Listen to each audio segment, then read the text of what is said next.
यहोवा Elyon सृष्टिकर्ता मेरा पिता बन गया। यहोवा एलियोन सृष्टिकर्ता मेरा पिता बन गया। अब तो मैं सनात हूँ, अब तो मैं सनात हूँ।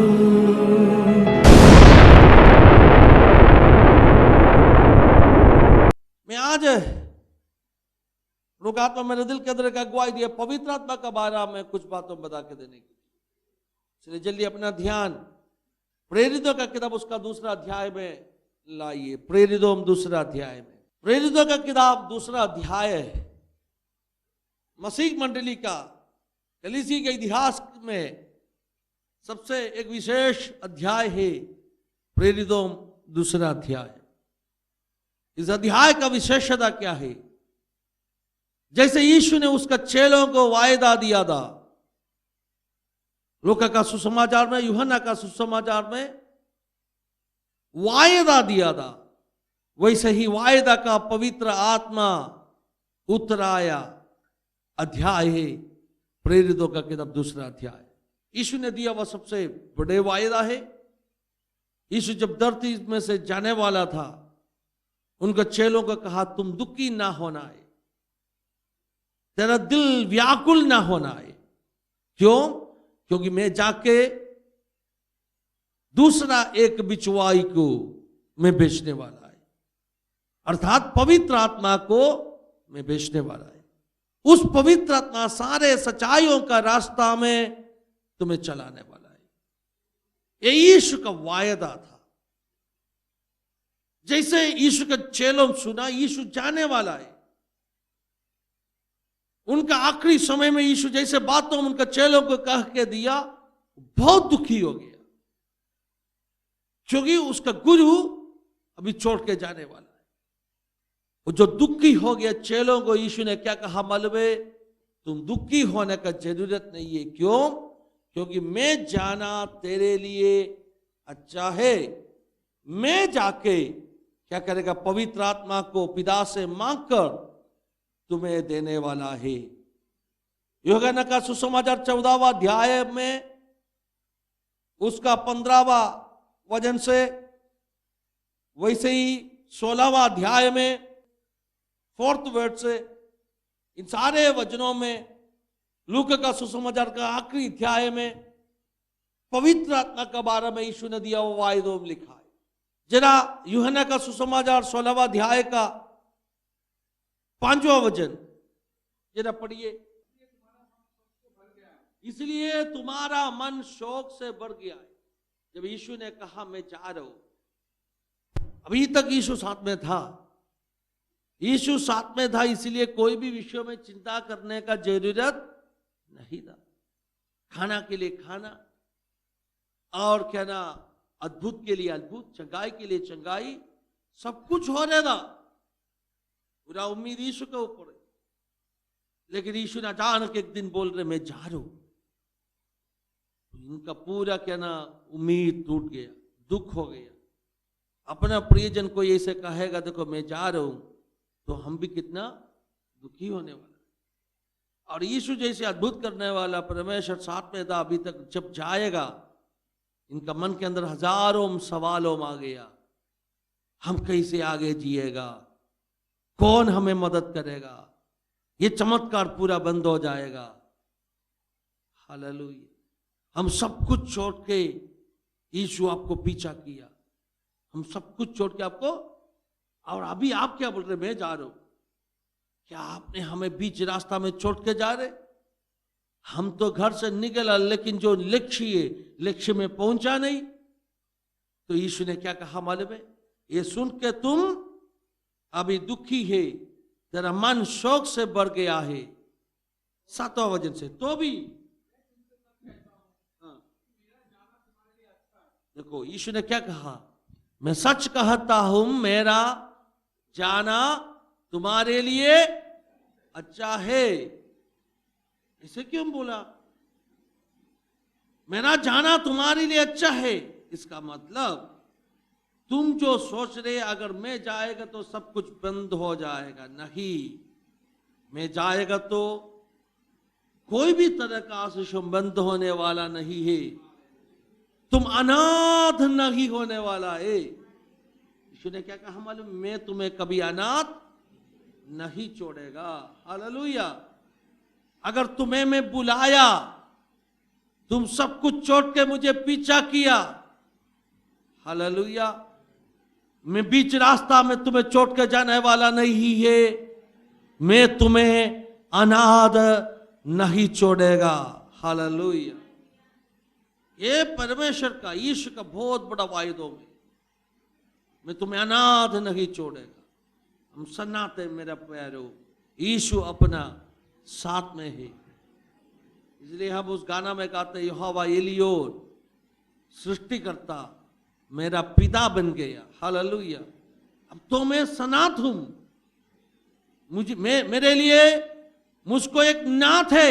मैं आज सुबह आपको बोलना चाहता हूं, आपके लिए यीशु अगर साथ में है तो, आपका परिवार में यीशु साथ में है तो आप अनाथ नहीं है। जिसके लिए माता पिता है नहीं, उसके लिए यीशु पिता है, माता है। जिसके लिए भाइयों बहनों नहीं है, यीशु उनके लिए भाई है, बहन है। जिसके लिए हल पति नहीं है, यीशु उनके लिए पति है। हालेलुया। अनाथ नहीं छोड़ेगा। ये मां से बढ़कर प्यार करने वाला परमेश्वर। गाना में हम कहते हैं, जैसे माता संभालती है वैसे यीशु संभाल। आज इस वचन सुनते आप विश्वास के साथ में ऐसे बताओ, कोई भी मुझे ना है तो भी यीशु अगर मेरा साथ में है तो मैं दुखी ना होने वाला है। वो मुझे सीने से लगाने वाला है, मेरा हाथ थाम के मुझे चलाने वाला है, कभी भी नहीं छोड़ने वाला। यीशु बुला के बाहर लाया पतरूस, यूहन्ना, याकूब, अंद्रुस, कोई भी कहना व्याकुल होना नहीं है। मैं जाने बात सही, लेकिन मेरा जाना तेरे लिए अच्छा है। क्यों? क्योंकि मैं जाने के बाद में भी जो चमत्कार हो रहे था, जो अद्भुत कामों हो रहे था, जो चंगाई हो रहे था, जो मेरा उपस्थिति तेरा साथ में था, वो सब कुछ तुम अनुभव करने वाला है। हालेलुया। हम क्यों किसी का विदाई होते हम दुखी हो जाते हैं? क्योंकि उसके बाद में उसको हम मिल नहीं पाओगे, उसके बाद में उनको उपस्थिति हम अनुभव कर नहीं पाओगे, उनका बात तो हम सुन नहीं पाऊंगा। सही है ना? हेलो। इसलिए लोग दुखी होते हैं, अरे वो तो गया, अभी उनसे मिल नहीं पाऊंगा, अभी उनसे बात नहीं कर पाऊंगा, हमेशा के लिए गया। लेकिन यीशु ने बोला, तुम दुखी मत हो जाओ। क्यों दुखी नहीं होना है? क्योंकि मैं जाएगा, जाने के बाद में आगे पढ़िए क्या लिखा है। हालेलुया। क्योंकि वो सहायक तुम्हारे पास ना आएगा। कौन है वो सहायक? पवित्र आत्मा। हालेलुया। परंतु मैं जाऊंगा तो उसे तुम्हारे पास भेजूंगा। मैं जाने के बाद में मैं किसको भेजेगा? पवित्र आत्मा को तेरे पास भेजूंगा। तो पवित्र आत्मा कौन है? पवित्र आत्मा परमेश्वर ही है। बाइबल में हालेलुया हम वचन सीखते तभी हमें यह बात मालूम पड़ेगा, पिता, पुत्र और पवित्र आत्मा तीन व्यक्ति का रूप में परमेश्वर प्रकट हो गया है। पिता, पुत्र और पवित्र आत्मा। परमेश्वर एक ही है, परमेश्वर तीन नहीं है। पिता, पुत्र, पवित्र आत्मा, तीन नाम बताया हम, तीन व्यक्ति बताया हम। इसका मतलब नहीं है हमें तीन परमेश्वर है। परमेश्वर एक ही है, लेकिन उस एक परमेश्वर में तीन व्यक्ति रहते। तो आप पूछेगा इसे कैसे हो सकते? मैं आपको बोलेगा, देखो ये समझने के लिए कितना भी कोशिश करो, वो अपना समझ से बाहर है। उतना ताकत अपने बुद्धि को है नहीं है। लेकिन परमेश्वर ने कहा एक ही है, बोला तो हम विश्वास क्या करते? एक ही है। हालेलुया। परमेश्वर बोला, उसमें कुछ अपील नहीं है ना। परमेश्वर एक ही है, लेकिन परमेश्वर में तीन व्यक्तित्व है। वो तीनों अलग है, उसके साथ में तीनों एक ही है। जैसे इंसान का शरीर में आत्मा, शरीर और प्राण, ये तीनों रहते, लेकिन इंसान तो एक मनुष्य तो एक ही है, लेकिन प्राण, आत्मा, शरीर उसी समय तीन है। कैसे तीन हो सकते? शरीर से प्राण निकल जाएगा, आदमी मर जाएगा, शरीर बच जाएगा और आत्मा निकल जाएगा। जब प्राण निकल जाते हैं, ये तीनों अलग हो जाते हैं, सही है ना? तो ये तीनों अलग है क्या? तीनों अलग है, लेकिन इंसान तो एक ही है। वैसे ही है परमेश्वर। इंसान में आत्मा, प्राण, शरीर रहते, वैसे ही परमेश्वर में भी न तो परमेश्वर पिता, पुत्र, पवित्र मिलके एक ही परमेश्वर। तो यीशु ने क्या कहा मालूम है? पिता ने मुझे भेजा, मैं जाके पवित्र आत्मा को भेजने वाला है। तो पवित्र आत्मा कौन है? पवित्र आत्मा परमेश्वर ही है। तो इसका मतलब क्या है? परमेश्वर अपने साथ में है, पवित्र आत्मा अपने साथ में है। इसका मतलब परमेश्वर अपना साथ में है। हालेलुया। तो यीशु जब धरती में था, कौन साथ में था? परमेश्वर था। अभी भी कौन साथ में है? इसलिए हमें यीशु का उपस्थिति पवित्र आत्मा के द्वारा पूर्ण रूप में धरती में हमें अनुभव कर पाऊंगा।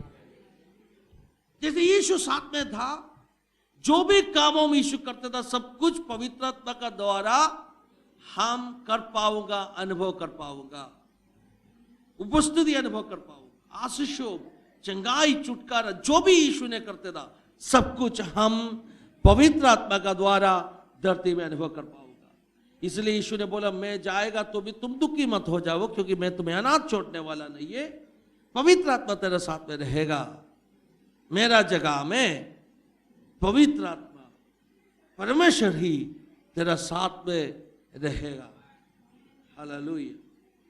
तो पवित्र आत्मा जब साथ में रहते, यीशु साथ में रहते, उसका बराबर है। हालेलुया। उसका तुल्य है। और 20वां वचन, मैं तुमसे सच सच कहता हूं कि तुम रोओगे और विलाप करोगे, परंतु संसार आनंद करेगा। क्यों? जब यीशु को क्रूसित किया, संसार आनंद मनाया, चेलों रो रहे था, सही है ना? आनंद करेगा संसार। तुम्हें शोक होगा, लेकिन तुम्हारा शोक आनंद में बदल जाएगा। हालेलुया। तुम्हारा शोक आनंद में बदल जाएगा। कब? जब पवित्र आत्मा आएगा, जब यीशु मृत्यु से जी उड़ाएगा। तुम फिर दुखी नहीं है, क्योंकि तुम्हें बात पक्का हो गया, हम अकेला नहीं है। कौन साथ में है? पवित्र आत्मा साथ में है। हालेलुया। 22 से पढ़िए।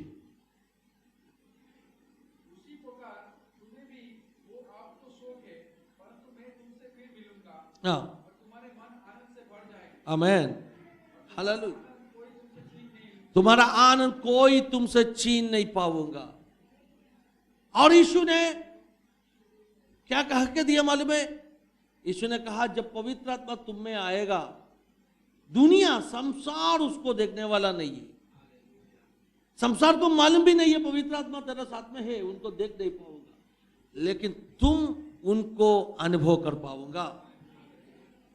मेरा साथ में, आपका साथ में कौन है? पवित्र आत्मा है, लेकिन संसार उसको देख नहीं पाऊंगा, संसार उसको अनुभव नहीं कर पाऊंगा।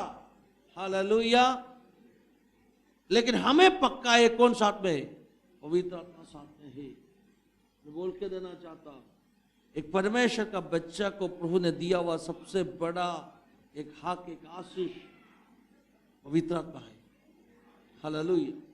इसलिए प्रभु के वचन में क्या क्या लिखा है मालूम है? हमें पवित्र आत्मा को कभी भी दुखी करना नहीं है। क्या लिखा है?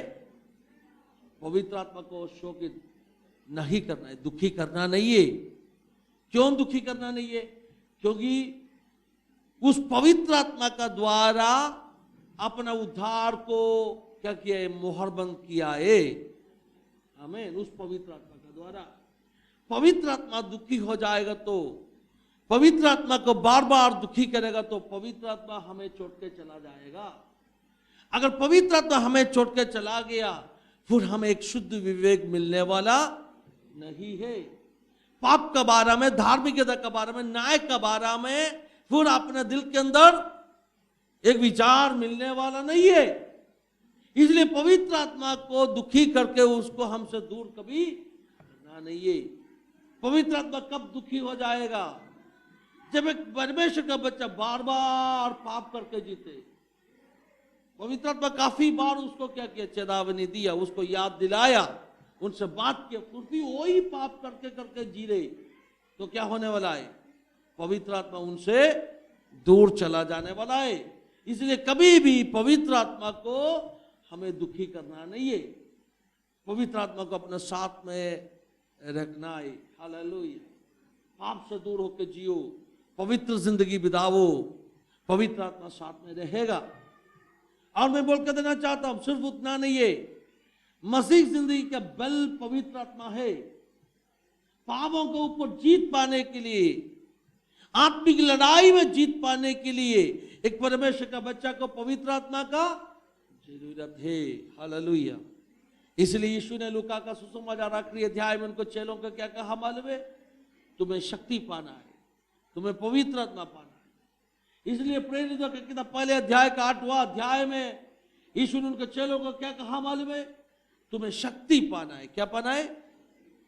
इसका मतलब क्या है मालूम है? पवित्र आत्मा में शक्ति है। पवित्र आत्मा सिर्फ शक्ति नहीं है। काफी लोगों का सोच ऐसे होते हैं, पवित्र आत्मा सिर्फ क्या है?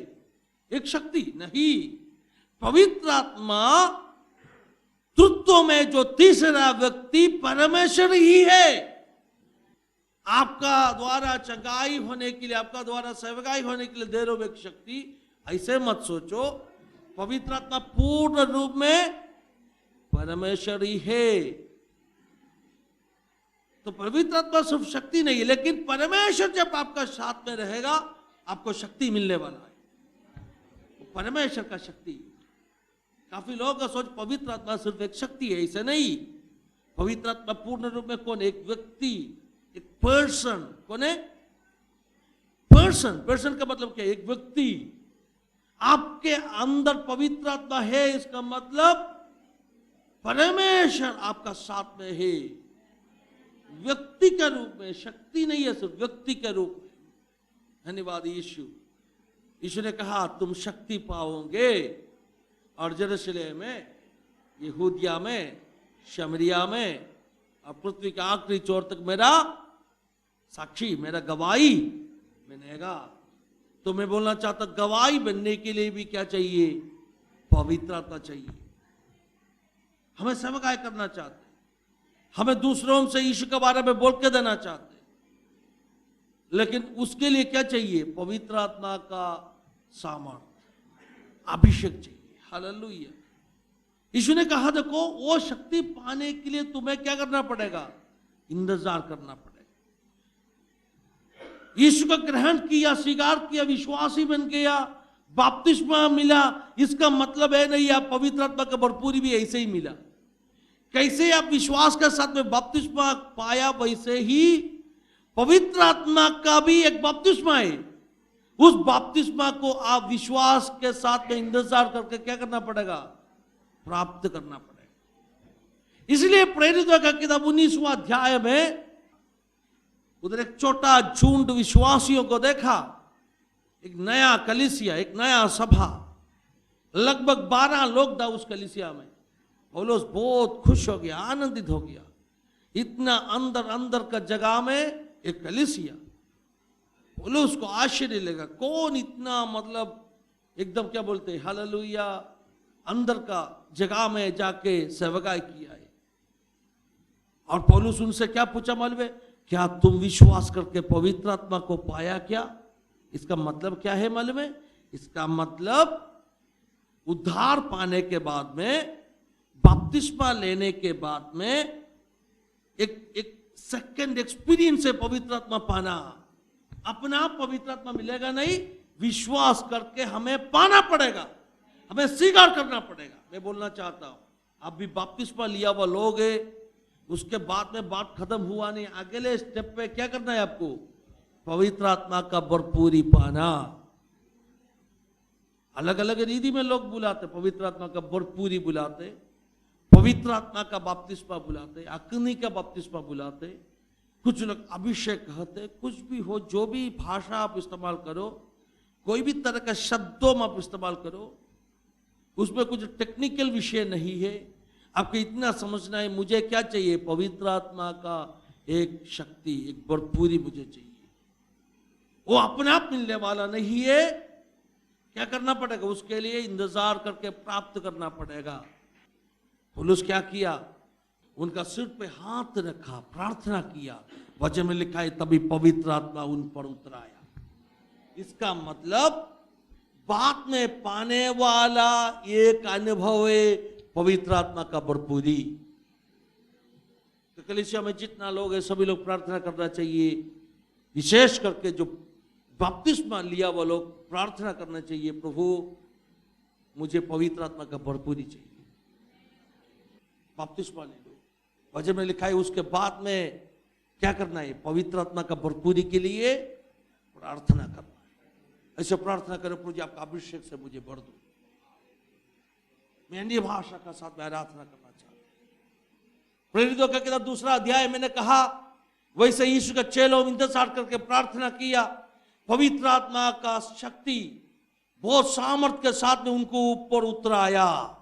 उस अध्याय में लिखा है प्रथम बार कलीसिया के अंदर पवित्र आत्मा कैसे आया? बहुत सामर्थ्य के साथ। जैसे पवित्र आत्मा उतर आया, जो लोग उधर इकट्ठा हुआ था, 120 के आसपास लोग था, वो लोग क्या किया? बल में वो लोग अन्य भाषा बोलना शुरू किया। वो लोग परमेश्वर के बड़े बड़े बातों करना शुरू किया, भविष्यवाणी बोलना शुरू किया। तो पवित्र आत्मा उतर आएगा, हम क्या बोलेगा? अन्य भाषा बोलेगा। क्या बोलेगा? अन्य भाषा। परमेश्वर के बच्चों में अन्य भाषा में बात करना है। कुछ लोग पूछते पास्टर ऐसे बात करने में क्या मतलब है, उसका क्या फायदा है? मैं बोलना चाहता हूं आपको, वचन स्पष्ट रीति में लिखा, अन्य भाषा में बात करने वाला व्यक्ति खुद के लिए आत्मिक बढ़ोतरी पाते। हालेलुया। तो आप अन्य भाषा में बात करेगा, खुद आपको समझता नहीं है, फिर क्या मिलती है आपको? स्पिरिचुअल ग्रोथ, आत्मिक बढ़ोतरी। और स्पष्ट रीति में वचन में लिखा है, अन्य भाषा में बात करने वाला व्यक्ति इंसान से नहीं है मगर परमेश्वर से बात कर रहे। उसका बुद्धि काम नहीं करते, लेकिन उसका आत्मा बात करते। बुद्धि से बात करेगा हमें समझ में आएगा, आत्मा बात करेगा हमें समझ में नहीं आएगा। फिर भी लोग पूछेंगे उसका फिर फायदा क्या है? मैं बोल के देना चाहता हूं, रोमियो 8वां अध्याय में लिखा है, आत्मा वैसे जो शब्दों जो हमें पहचानता नहीं है, जानता नहीं है, वैसे शब्दों से अपने अंदर से परमेश्वर के साथ में क्या करेगा? बिचवाई करेगा, मध्यस्थी करेगा। अन्य भाषा के द्वारा क्या होते? मध्यस्थी होते।